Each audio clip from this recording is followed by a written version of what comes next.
Star Wars Episode VIII: The Last Jedi is one of the saga's most polarising movies to date. On one hand, the critics absolutely love it. On the other, well, let's just say casual viewers and hardcore fans alike are a little more skeptical.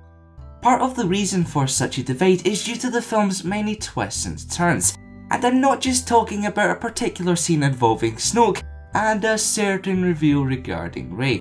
Seriously, I can't be the only one surprised by the opening crawl's opening line. Sure, destroying the current seat of the New Republic is a big deal, but how can the First Order possibly reign supreme after the loss of Starkiller Base?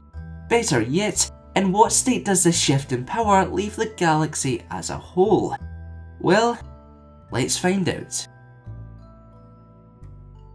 To kick us off, let's venture back to a galaxy still reeling from decades of conflict, a galaxy ruled by a superpower only in name. In fairness, the New Republic tried their absolute best to reshape and reform all that the Galactic Empire had so cruelly destroyed, yet they could never quite reach the same heights as the Old Republic.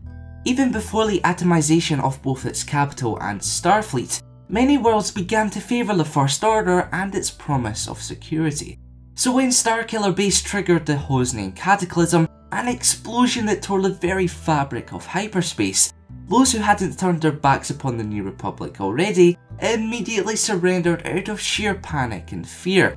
And while its superweapon was later destroyed by the Resistance, the First Order never allowed themselves to wallow in defeat. In fact, believing the war to be as good as won, it simply sought to locate and destroy the Last Jedi, Luke Skywalker, thus eliminating the very embodiment of hope. As for the Resistance, well, they were left rather worse for wear.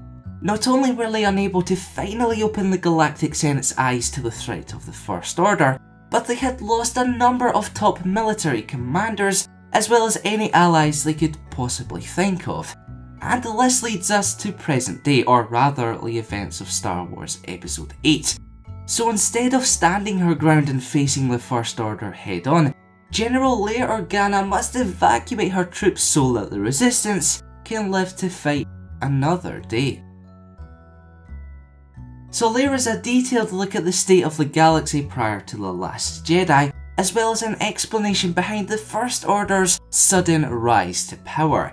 Let me know in the comments below whether you enjoy this somewhat rehashed dynamic, or if you are a little tired of seeing an underdog faction take on an almighty superpower. If you learned something new from today's video, be sure to leave a like. And for weekly content on all things Star Wars Episode VIII, press that subscribe button and notification bell to keep it locked here to the Kangaroos.